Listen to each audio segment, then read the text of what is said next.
ஓம் சாய்ராம். என் அன்பு செல்லமே, என்னுடைய அழகான தங்கமே, உன்னுடைய கவலை, உன்னுடைய மனபாரம் அனைத்தும் அறிந்து நீ எந்த ஒரு மனநிலைமையில் இருக்கிறாய் என்று தெரிந்துதான் இந்த சாயோ ஓடி வந்திருக்கிறேன்.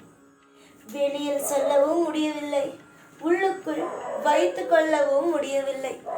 அப்படி ஒரு நான் எதுவும் தெரியாமல் உன்னை இந்த அளவுக்கு திண்டாட விடுகிறேன் என்று நினைக்கிறாய். ஆனால் நானோ உன்னை திண்டாட விடவில்லை. எப்பொழுதும் உன்னை மற்றவர்களை புரிந்து கொள்ள வைக்கிறேன். எல்லோரும் நல்லவர்கள்தான், எல்லோரும் நமக்காக நல்ல விஷயத்தை செய்பவர்கள்தான். எல்லாமே நமக்கு நல்லதுதான் நினைக்கிறாங்க மற்றவங்க அப்படின்னு நினைக்கிறல்ல. அதெல்லாம் எவ்வளவு பெரிய தப்பான விஷயம் அப்படின்னு உனக்கு புரிய வச்சேன். சமீப காலமாக உனக்கு அதிகமான உறவுகளால் பாடம், இதுவரைக்கும் பணம் இதெல்லாம் உனக்கு ஒரு பெரிய பிரச்சனையாக இருந்துச்சு. ஆனால் இப்போது சமீபமாக உன் வாழ்க்கையில் அமைஞ்சிட்டு இருக்க விஷயம் என்ன தெரியுமா? உறவுகளால் பிரச்சனை. நீ அமைதியாகவே இருந்தாலும் நீ எந்த ஒரு விஷயத்தை பற்றியும் யாருக்கிட்டையும் பேசலை அப்படின்னாலும் சுற்றி இருக்கிறவங்க என்ன தெரியுமா உன்னை பார்த்து பேசுறது, இவ தான் எல்லாத்தையும் சொல்லி கொடுத்தா, இவ தான் எல்லாத்தையும் மற்றவங்களுக்கு சொல்லி கொடுக்குறா, இப்படி ஒரு பேச்சு. ஆனால் உனக்கும் எந்த ஒரு விஷயத்துக்கும் சம்மந்தம் இருக்காது. ஆனால் உன் பேர் மட்டும் அந்த இடத்துல நிறைய அடிப்படும். உனக்கு செய்தி வரும்போது தான் தெரியும் இந்த மாதிரியான விஷயங்கள் எல்லாம் உனக்கு பின்னாடி நடந்துக்கிட்டு இருக்குங்கிறதே. அவ்வளவு சின்ன பிள்ளைத்தனமாக நீ இருக்க. ஆனால் சுற்றி இருக்கிறவங்க உன்னை ஒரு மிகப்பெரிய ஒரு விளையாட்டு பொருளாக வச்சு விளையாடிக்கிட்டு இருக்காங்க. தெரிஞ்சுக்க தங்கமே, இதெல்லாம் வாழ்க்கையில் நீ தெரிஞ்சுக்க வேண்டியது ரொம்ப முக்கியம். ஏன் நான் உன்னுடைய உறவுகளை பற்றி உனக்கு காமிச்சேன்னா, நீ எப்பயுமே என்கிட்ட சொல்கிறது எல்லாரும் நல்லவங்க, எல்லாரும் நல்லவங்கிறது தான். எல்லாரும் நல்லவங்க இல்லைம்மா, எல்லாரும் உன்கிட்ட எதிர்பார்க்குறாங்க சில விஷயத்த. உன்னை மிகப்பெரிய ஒரு பாதாளத்தில் தள்ளணும்னு நினைக்கிறாங்க. அதை நீ புரிஞ்சுக்கணுங்கிற ஒரே ஒரு காரணத்துக்காக மட்டும்தான் யார் யார் எப்படிப்பட்டவங்க அப்படின்னு உனக்கு நான் காமிச்சேன்.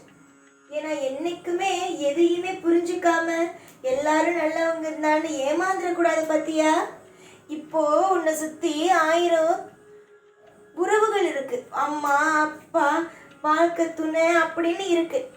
இவங்கெல்லாம் இருக்கும்போதே உன்னை இந்த அளவுக்கு ஏமாத்துறாங்க, நீ ஏமாறுற. இவங்கெல்லாம் உன் வாழ்க்கையில் இல்லைன்னா உன் வாழ்க்கை இவங்கெல்லாம் என்ன செஞ்சுருப்பாங்கன்னு சொல்லி கொஞ்சம் யோசிச்சியா? என்னைக்கும் உன் வாழ்க்கையை விட்டு பறித்து உன்னை நடு ரோட்டில் நீ பார்த்துட்டு இருப்பாங்க. ஆனால் ஒன்றே ஒன்று தான் எனக்கு தெரிஞ்சு, நான் ஒரே ஒரு விஷயத்த மட்டும் உங்ககிட்ட இந்த நேரம் சொல்லணும் அப்படின்னு ஆசைப்பட்றேன். என்ன தெரியுமா? உன்னை யாரெல்லாம் நடு ரோட்டில் நிற்க வைக்கணும், நீ நிற்கிறத பார்த்து சந்தோஷப்படணும். எப்படியாச்சும் இவன் முன்னேற்றத்தை தடுக்கணும், இவன் வளர்ச்சியை தடுக்கணும்னு யாரெல்லாம் திட்டம் போட்டாங்களோ இல்லை இனிமேல் போடுறாங்களோ இல்லை திட்டம் போட்டுக்கிட்டு இருக்காங்களோ, அவங்க எல்லாமே கண்டிப்பாக அவங்க என்ன திட்டம் போட்டாங்களோ, அவங்க என்ன மனசார நினச்சாங்களோ அது அப்படியே அவங்களுக்கு திரும்ப கிடைக்கும். புரிஞ்சுதா? இப்போது சமீபமாக பண பிரச்சனை அதெல்லாம் விட உறவுகளுடைய தொந்தரவு தாங்க முடியல. அவங்க கொடுக்குற ஒவ்வொரு வார்த்தையும், அதாவது உன்னுடைய உறவுகள் இருக்காங்க பற்றியா, அவங்க உன்னை பேசுகிற பேச்சு உன்னால் தாங்கவே முடியல.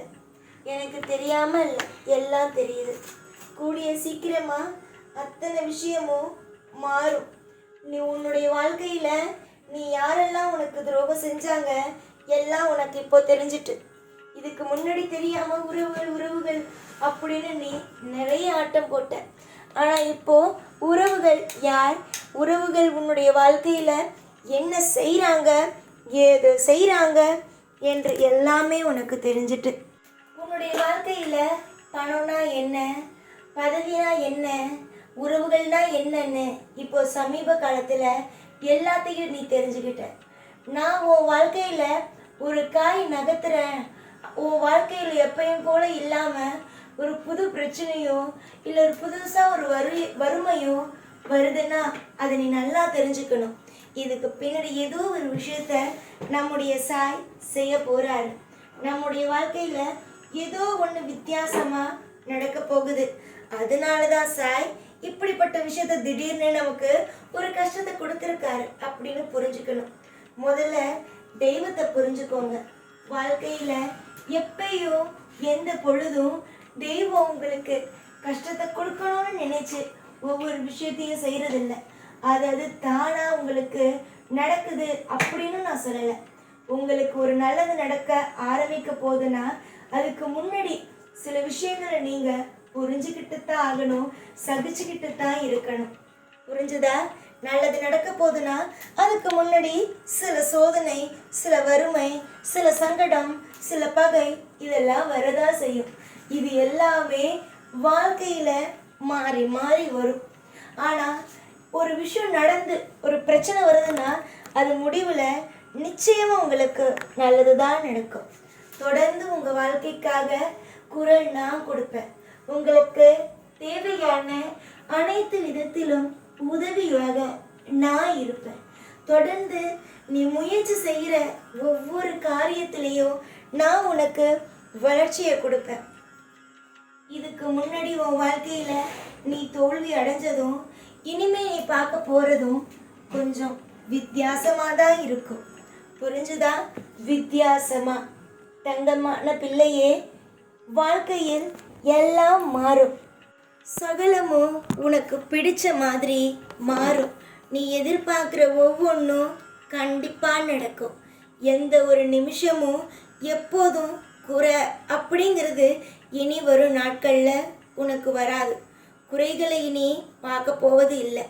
அதிகமான குறைகளையும் அதிகமான வருத்தத்தையும் பார்த்து உறவுகளால் அடிபட்டு உறவுகளும் வேணாம் ஒன்றும் வேணான்னு இப்போது எல்லாரையும் புரிஞ்சுக்கிட்டு என்கிட்ட ஓடி வந்த என் பிள்ளைக்கு எல்லாமே இனி நல்லதாக அமையும்.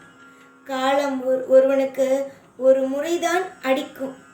அதை அடி கொடுக்கும்போது அவன் புரிந்து கொள்ள வேண்டும்.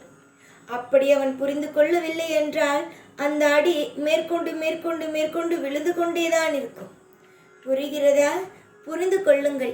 உறவுகள் என்றால் என்ன, பணம் என்றால் என்ன, ஊர் என்றால் என்ன, சுற்றி இருப்பவர்கள் என்ன பேசுவார்கள், எல்லாத்தையும் புரிந்து கொள். வாழ்க்கை என்பது சாதாரணமானதல்ல. அது ஒரு மலையை போன்றது. அதை தாண்டும் பொழுது நிறைய கல் முள் எல்லாமே குத்தும். இதெல்லாம் தாண்டி நீ மலை உச்சிக்கு அடைய வேண்டும் என்றால் சில பேருடைய பேச்சுக்கள், இந்த கல் முள் என்று சொன்னேன் பத்தியா, அந்த மாதிரியான பேச்சுக்களை எல்லாம் கேட்டுத்தான் ஆக வேண்டும். அப்பொழுதுதான் உன்னால் தாண்டவும் முடியும். நன்மைகள் நடக்கட்டும். ஒவ்வொரு நாளும் உனக்கு பிடித்ததாக அமையும். எதிர்பார்த்த ஒவ்வொன்றும் சிறப்பாகவே இருக்கும். பயமோ கலக்கமோ கண்ணீரோ இல்லாமல் சந்தோஷமாக இருங்கள். என்றும் உங்களுக்கு செழிப்பான வாழ்க்கையை நான் தருவேன். எப்பொழுதும் உங்கள் கூடவே தான் இருப்பேன். இந்த சாய்நான். ஓம் சாய்ராம்.